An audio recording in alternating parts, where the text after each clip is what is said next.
kunin ang pagkakataon nito bilang parlamentaryong pagsisiyasat po. Sana ganap po di ito sapagkat Ginoong Pangulo, ako po'y naguguluhan. Sapagkat dito pong nakaraang Huwebes, meron pong naglabas na isang journalist ito, isang istasyon, na sinasabi na ako daw po ay nagngat-ngat dito sa loob ng Senado. Ito po ay ano po yung middle finger po. Habang tayo daw po ay nagsasagawa ng lupang hinirang, nagpa-flag ceremony, ako daw po ay nagngat-ngat. At ito po ay naging malaking issue. Ako po ay nagtataka, Ginoong Tagapangulo, sapagkat noong pong dati na binigyan ako ng issue na isang chismis, naglabas po kaagad ng ating Sergeant of Arms ng report at binigay niya po kaagad sa media. Ito po, wala pong kahit na sino ang nagpapaliwanag na hindi ko po ginawa. Ang tanong ko po, meron po ba tayong tinititigan sa tinitingnan dito? Kasi napakabigat po ng akusasyon na ito sa harapan po ng ating bandila. Ako po'y magngangat-ngat. At gusto ko pong ipaalam sa ating mga kasama, kung politika lang, handa po ako mag-resign. Pero pagka-religion ko po ang pinag-usapan, kahit sino sa inyo, kung ano gusto nyo, wala pong problema. Pero wag pong religion ko. Hinihingi ko po, wag pong religion ko, mahal na tagapangulo. Dahil ito po'y malaking kabastusan sa amin. Ito po, ang sinisip na ko po, ito po'y nag-iisang Diyos. Dito po nakasalalay ang aming pananampalataya. Handa po kaming magpakamatay para dito. Sana po wag pong gamitin ito para siraan ako. Dahil sinasabi ko po, mahal na tagapangulo, kung gusto nyo akong mag-resign, ngayon na, kung gusto ninyo. Wag nyo akong siraan. Yun lamang po. Maraming salamat po. Tama po kayo. Pero ngunit ang inyo pong lingkod bilang Pangulo, nung nakita ko po yan, ang sinabi ko sa kanila, tingnan muna nila yung mga litrato sapagkat nagpakita ng ibang litrato na kayo ay ang pintuturo ang nakataas at may eksplanasyon na ito ay isang religious practice kapag kayo ay nagsasampalataya sa bandila. Baka lang hindi nakarating sa inyo yung explanation na sinabi ko. Kaya ipagpatawad nyo na kung ang Sergeant at Arms so ang mga journalist natin ay hindi nila napansin yan. Ngunit ako mismo, nung tinanong nila, sinabi ko na tignan nila. Merong mga pinakitang litrato ninyo sa kabilang side na malinaw na hintuturo ang inyong pinapakita. Opo, kaya patawarin nyo na silang ng mga nagkamali at medyo natangaan pang pananaw. Opo, mainam po sana maglabas din po ng formal na investigasyon at formal na pahayag ang Senado patungkol po dito. Kasi Ginoong Pangulo, yung lumabas pong mga meron pang parang dinoktor pa Meron pong malabo yung isang litrato Meron pong nilabas sa apology ang Rappler. Opo. Sa inyo. Opo. Na ito ay mali ang pagkakasabi nila na kayo ay merong ginawang tawag niyo po, ingat-ngat. Opo. Alam niyo po, Ginoong Pangulo. Humingi ng tawad sa inyo. Ayan Opo, pero napakainam po kung manggagaling po sa Senado sapagkat marami naman pong camera dito ang magsasabi na hindi ko po ginawa yan. Hindi ko po magagawa yan. Tama. Napakalaking pambabastos po niyan. Hindi ko po magagawa, Ginoong Pangulo. Ako na mismo bilang bilang Senate President o tagapangulo ninyo, ako na nagsasabi na hindi ninyo ginawa yan. At tama yung mag-apologize sila sapagkat mali ang pinakita nila. Patawarin nyo na sila. Meron pang isa, merong naglabas din ng isang fake news na meron daw kumakanta rito ng Bayang Magiliw na pababoy. Papayagan ba natin mangyari dito yun? Hindi po totoo yun. Hindi nangyayari yun. Nandito kami at wala tayong nakitang nagkumanta ng Bayang Magiliw dito o ng lupang hinirang dito na mali. Kaya dapat nag-iingat ang ating mga netizens. Na ibang napakahusay ng mga netizens natin kung tutuusin Pero may mga ilan nakakasingit talaga ng mga fake news na ganyan. Siguro masyado lang kayong popular kaya kayo pinag-initan. Maraming salamat po, Ginoong Pangulo. Wala po nga naman. Yes, Senator De La Rosa is recognized. Thank you, Mr. President. Mr. President, since nabanggit mo na lang rin lang na yung pagpangalaga sa lahat ng miyembro ng Senado ay isang tungkulin ng Senate President. I just would like to bring to the attention of the Senate President. I came across with the news. Now, when the Senate President was asked by a certain Christian Esguerra regarding the minority taking up the question about the custody of Bryce Hernandez. Ito po ang sagot ng ating Senate President, which I find it very, very, very sad because being the Senate President, we hope that you are going to take care of not only the majority, because you are not the majority leader, you are the Senate President, and we hope that the majority and the minority will be taken care of by the leadership of the Senate. And if I quote your answer, Mr. President, gimmick yan ng minority. Hindi ba nila naiisip na baka si Martin Romualdez ang tuta ko? Makabintang sila porque pinagbigyan ko yung TRICOM, tuta na ako. May ginawa ba akong illegal? Yung request ng House of Representatives, illegal? Hindi. Ang gusto ninyo, awayin ko yung House of Representatives on day one. Mamatay sila sa sama ng loob. So, malungkot lang ko ito, dalawang punto, Mr. President. Unang-una, yung mamatay sila sa sama ng loob. Kami, Mr. President, hindi mo po kami mapatay sa sama ng loob dahil hindi na po masama ang loob namin dahil tanggap na namin na kami ang minority.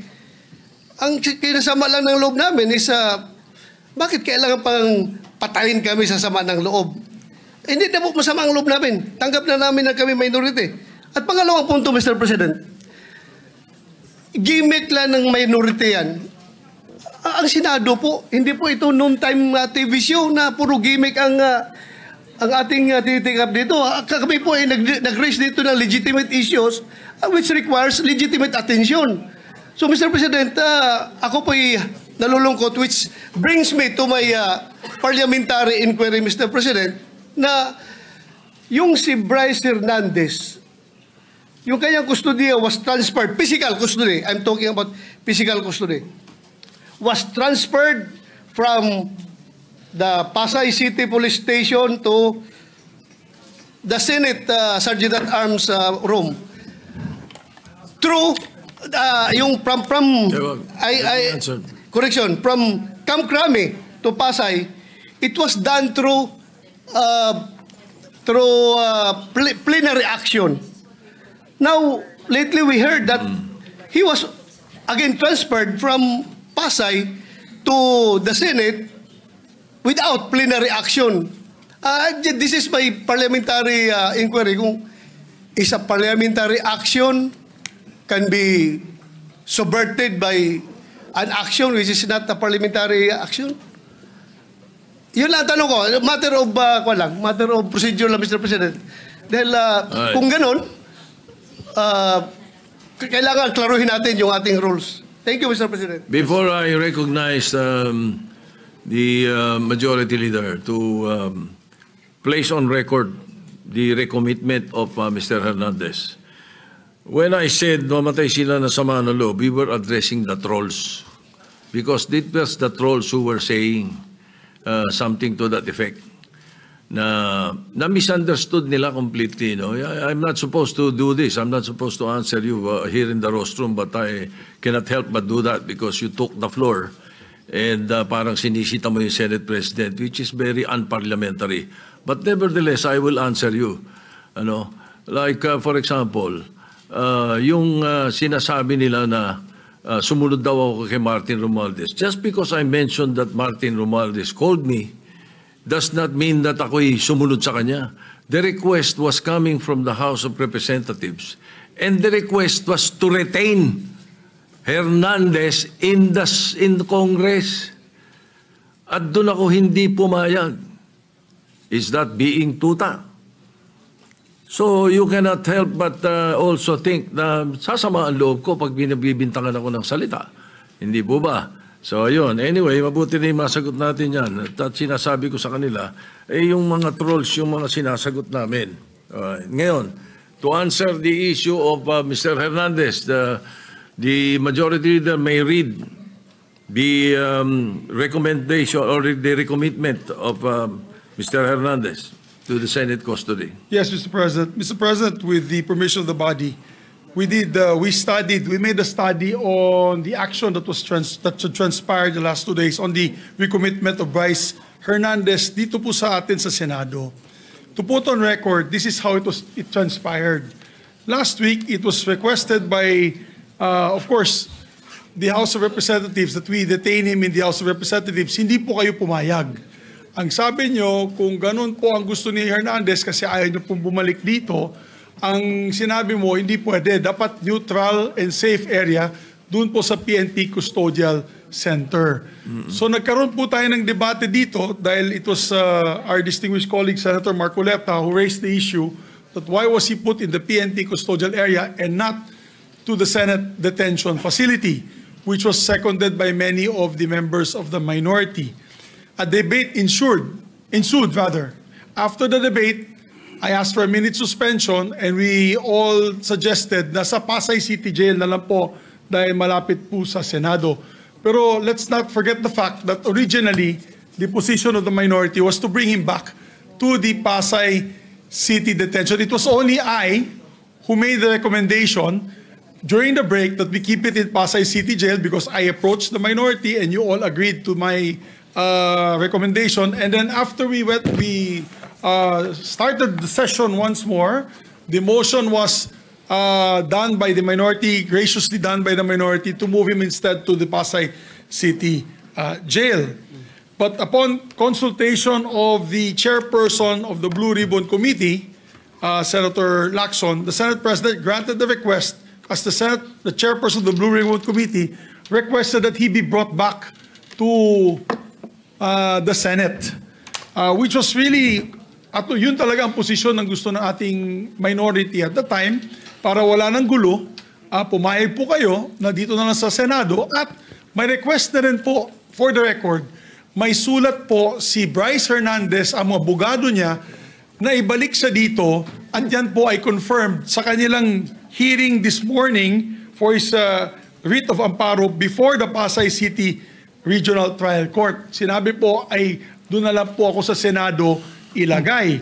So, the Senate President acted on the request na gusto ibalik na lang po dito. Tayo naman po ang tayo naman po ay may kustodiya niya sa kanya. At as a matter of fact, while watching the press con of our distinguished colleague, Senator Marcoleta, nung tinanong sa kanya, sinagot po ni Senator Marcoleta ay tama naman po yan. Dapat talaga dito siya sa Senado. Kasi tayo po ang may kustodiya. Sinabi po ng ating mahal na senador yun. So we also pursuant to Article 6, Section 6 of the rules of the Blue Ribbon Committee, which states, a witness cited in contempt may be ordered to be detained in such a place, be designated by the committee or concurrence of the Senate President by either detention order or commitment order. And under that commitment order, wherein the witness cited contempt refuses to produce documents required of him and her, or to be sworn or to testify, or maliciously evades or misleads the committee, or otherwise purge himself or herself of that contempt, may be ordered to be committed to any jail or prison facility upon recommendation of the committee through the chairman or the concurrence of the Senate President. So in this case po, the chairman had requested that he be brought back to the Senate for detention. It's not a violation of any rule, Mr. Chairman. Mr. President, thank you. President.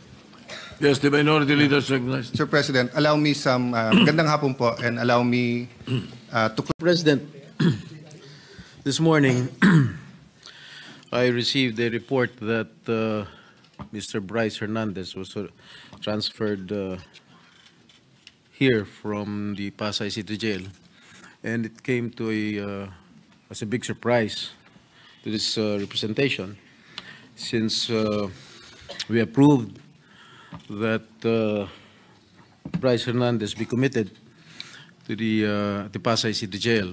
We approved it in plenary. Mr. President, last Tuesday, when he appeared before the TRICOM at the House Committee, at the House of Representatives, the opening statement, if my memory serves me right, of Mr. Bryce Hernandez is that, pwede ba dito na lang ako makulong? Ayoko pong bumalik sa Senado dahil merong mga senador na involved dito sa flood control. And much to my surprise, he mentioned this representation together with Senator Joel Villanueva. After his testimony, full of lies, according to the Senate President, he talked with the Speaker of the House, and they reached an agreement that he be committed at the PNP Custodial Center. But when I discovered that when he was at the PNP Custodial Center, not one OSA member was guarding him there. Ni isa sa mga OSA na dapat meron tayong physical custody of that person. Wala nang pakialam ang pulis dyan eh. Tayo na ang may physical custody. Pero nasaan? Nasaan ang nagagwardya sa kanya doon? Eh kung biglang tumakas yun, biglang pinatakas ng pulis yun, paano na? So after that, nagdesisyon po tayo here, plenary, that we commit him at the Pasay City Jail. And everybody approved of it. When I made my motion, sinigundahan ni Majority Leader Senator Mig Zubiri, and no one objected. At ang sabi dito, I got hold of this letter from the lawyer of Mr. Bryce Hernandez. Third to the last paragraph. We appeal for this because today there is renewed faith. Ito, September 15, today. Under your leadership, Senate President Soto, and with Chairman Lacson's stewardship of the Blue Ribbon Committee, there is assurance that the Senate will stand not only as a body of discipline, but as an exemplar of fairness. Mr. President, noong Tuesday, sabi ni Bryce Hernandez, ayaw niya rito. Kayo na po ang Senate President noon. Bakit ngayon sasabihin itong abogado niya, there is renewed faith? Bakit nung sinabi ni Bryce Hernandez, Senate President po kayo, wala ba siyang faith sa inyo noon nung nagsalita siya? Noong Tuesday, na ayaw niya bumalik dito sa Senado? Bakit ngayon niya lang sasabihin na meron siyang renewed faith? Bakit lagi natin sinusunod ko ano gustong kapritsyo ni Bryce Hernandez? Gusto niya malipat sa ano? Ayaw niya rito, nilipat niyo sa custodial. Nung nilipat natin sa Pasay, gusto niya naman ngayon malipat dito. Ano ba talaga? Why are we giving so much importance or credence to this person who is a liar, who is the #1 suspect of this corruption, what is happening in our country today? Bakit? Bakit? Meron ba nagproprotection sa House of Representatives?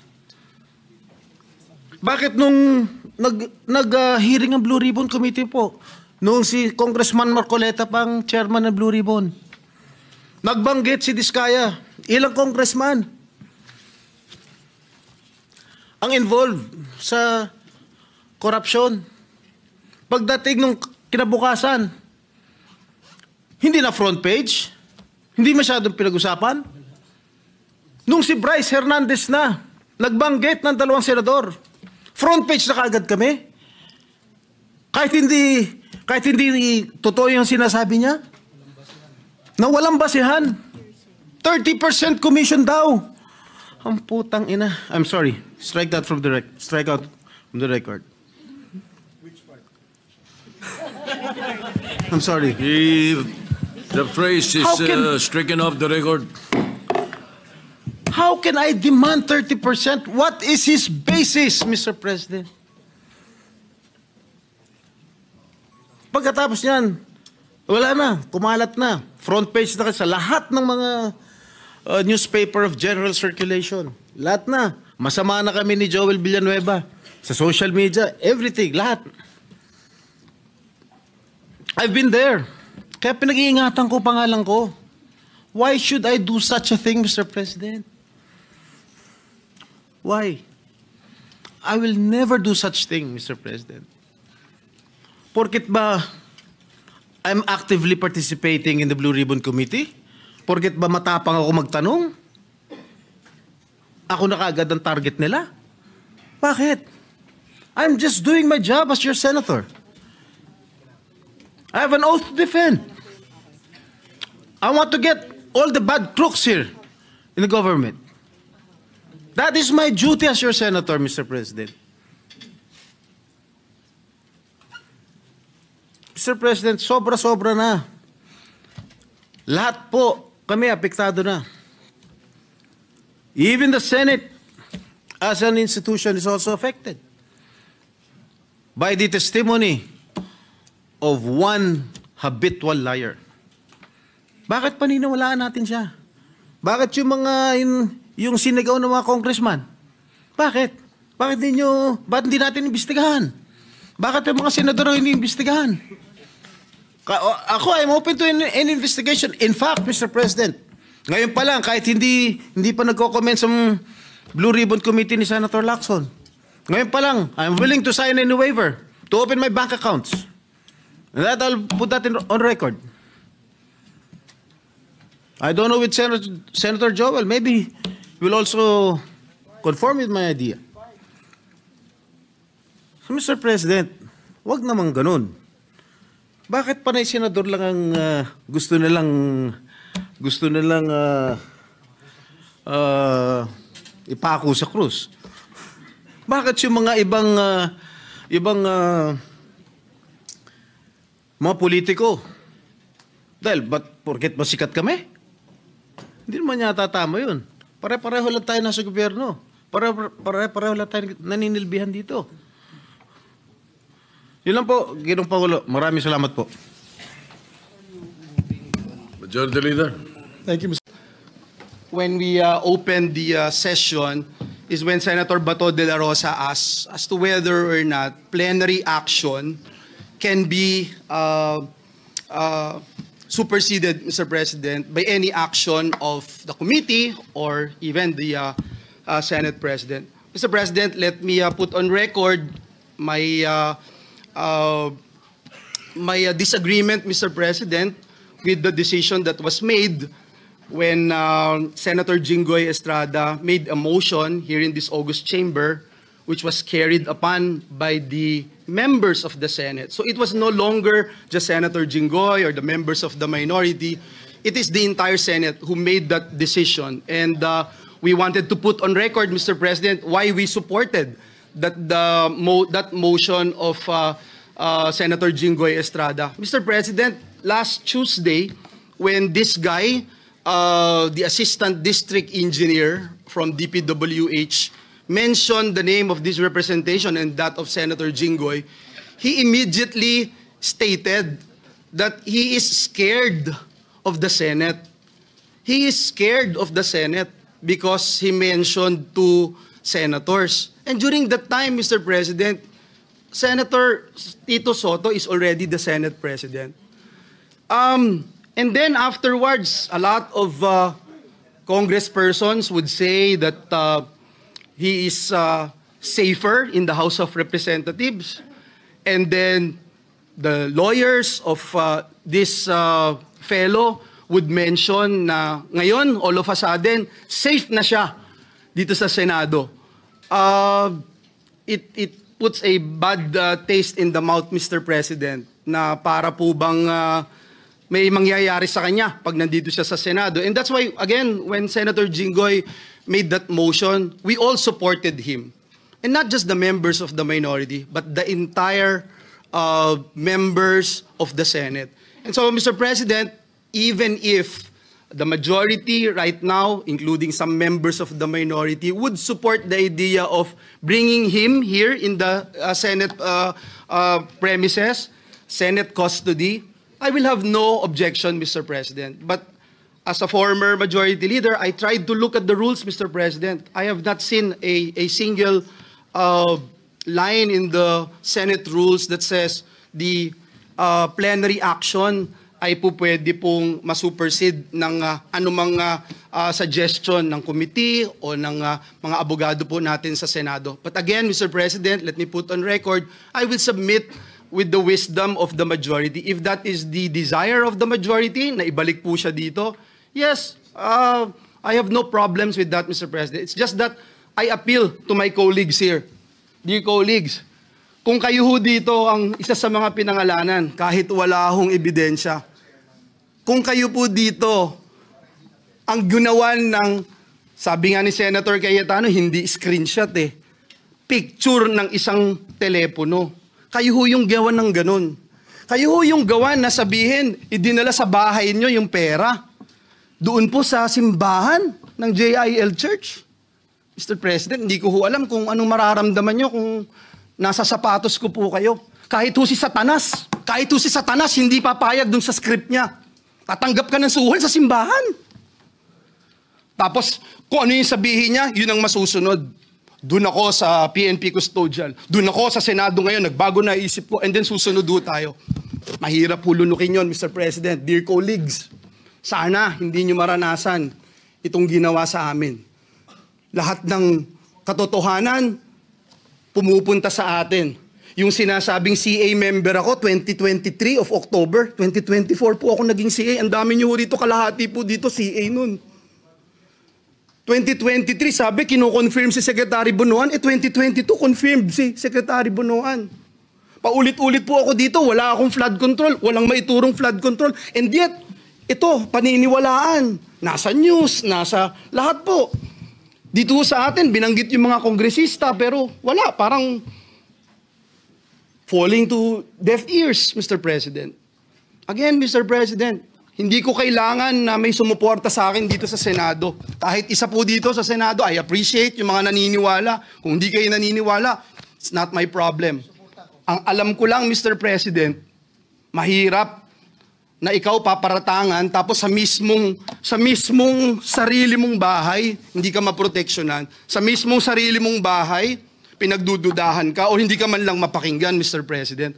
At parang ang nagiging dating ngayon, kung ano ang gusto ni Bryce, nitong assistant district engineer, siya po yung masusunod. So yun lang Mr. President. Akin po, kung ibabalik po siya dito, let the plenary decide and let's continue to abide by our rules. Marami pong salamat, Ginoong Pangulo. Senator Jingo Estrada, Mr. President, would like to be recognized. Senator Jingo Estrada is recognized. Thank you, Mr. Kami ang boses ng masa, hindi natatakot. Katotohanan lang, di kami nalulunod.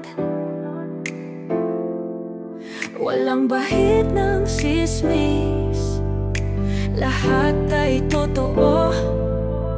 Kahit sino ka pa, pag mali ka babanatan ka. Walang pinipiling kulay, wala kaming kinikilingan. Basta para sa bayan, kami lalaban. Pagdama palakpakan, pag mali banatan. Di matitinag, di matatakot, para sa bayan tuloy ang sigaw. Sa harap ng kamera, walang halong takot.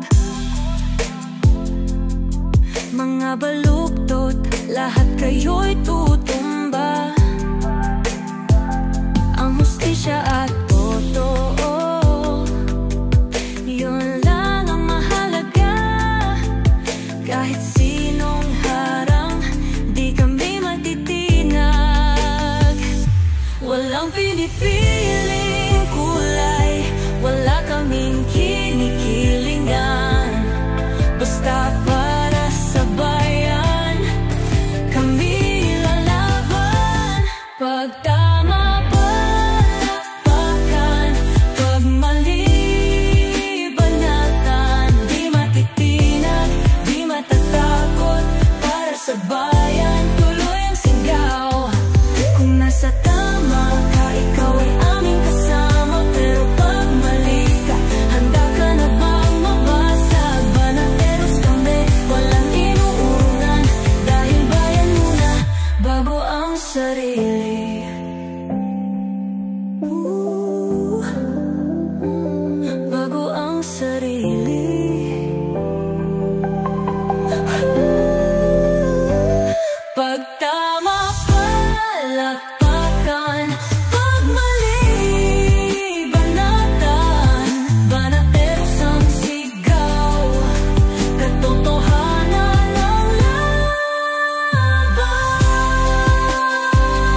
sa harap ng kamera.